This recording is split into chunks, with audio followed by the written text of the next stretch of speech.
असत्य आणि सत्य माहिती दिली। खरं तर आमचे मंत्री महोदय अतिशय उत्साही आहे, कार्यक्षम आहे, कर्तृत्ववान आहे, बुद्धिमान आहे। फक्त त्यांच्यापेक्षा 60 टर्मचा आमदार म्हणून मी त्यांना सल्ला देईल की अधिकाऱ्यांनी सांगितलेलं उत्तर अपेक्षित नाही, म्हणूनच आपण सचिवालयाचं नाव बदलून मंत्रालय केलं की मंत्र्यांनी सुद्धा सचिवांनी सांगितलेलं जसंच्या तसं सांगू नये। अध्यक्ष महाराज, या ठिकाणी अध्यक्ष महाराज, या धान उत्पादक शेतकऱ्यांचं नुकसान झालं, लष्करी अळी आली आणि हा प्रस्ताव 12/11/2024 ला आम्ही पाठवला।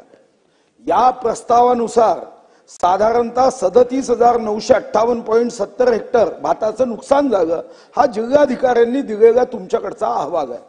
आता या संदर्भात अधिकाऱ्यांनी आपलं डोकं लावलं। ते म्हणाले की तुम्ही नुकसान भरपाई काढली, आम्ही कुठे आदेश दिला नुकसानीचा पंचनामा करायचा? तुम्हाला जेव्हा पत्र पाठवलं तेव्हा नस्ती निपटारा कायद्यानुसार तुम्ही आदेश द्यायला पाहिजे होते। नस्ती निपटारा कायदा आहे की नाही? हे मंत्रालयात बसणारे नस्ती निपटारा कायद्याचा खून करणारे हे मंत्रालयीन वाल्मिक कराडचे नवीन अवतार कोण आहे की जे आता सांगताय?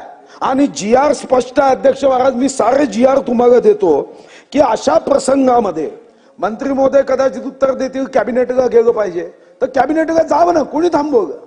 कॅबिनेटमध्ये जाऊन मदत केली पाहिजे। मी सर्व GR तुम्हाला सादर करतो। 31 जानेवारी 1983, 27 मार्च 2013, 30 जानेवारी 2014।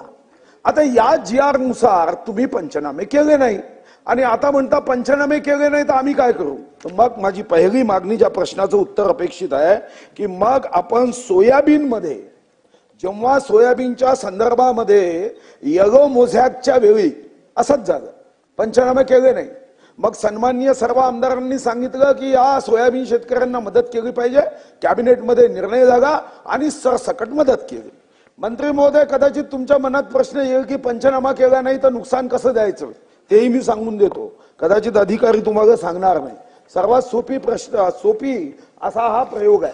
आपल्या राज्यामध्ये कृषी विभागाच्या माध्यमातून प्रत्येक मंडलनिहाय मागच्या वर्षीचं पीक किती, या वर्षीचं पीक किती याचे चार्ट तयार होतात। आता मी तुम्हाला 2-3 तालुके चंद्रपूरचे सांगतो। मूळ तालुका मागच्या वर्षी हे जे उत्पन्न आहे हेक्टरी ते 1946.81 किलो होतं, ते लष्करी अळी आल्याने या वर्षी 1592.4 किलो झालाय। म्हणजे 4 क्विंटलनी त्यांचं उत्पन्न कमी झाले। तुमचे आकडे आहे आणि म्हणून मी हे आकडेही तुम्हाला देतो। एवढंच उत्तर अपेक्षित आहे की यांना सरसकट 10,000 रुपये हेक्टरी मदत करणार का? आणि जो अधिकारी निगेटिव्ह करतो याच्यानंतर त्याच्या ताटामध्ये कधीच भात द्यायचा नाही। त्याला पाहिजे असेल तर आम्ही त्याला माती, गोटे, लसणाची फोडणी करून खाऊ घालतो, पण शेतकऱ्याच्या विरुद्ध वागणारा कोणी अधिकारी असेल तर त्याला माफ करता कामा नये। लाखो करोड रुपयाचा पगार द्यायचा आणि शेतकऱ्यांच्या विरोधामध्ये अर्जाचा निपटारा करायचा नाही। हा मंत्रालयीन आधुनिक वाल्मिक कराड शोधला पाहिजे। चला क्या अध्यक्ष महोदय, सन्माननीय ज्येष्ठ सदस्य सुधीर भाऊ यांनी जो मुद्दा उपस्थित केला तो धानच्या पिकाला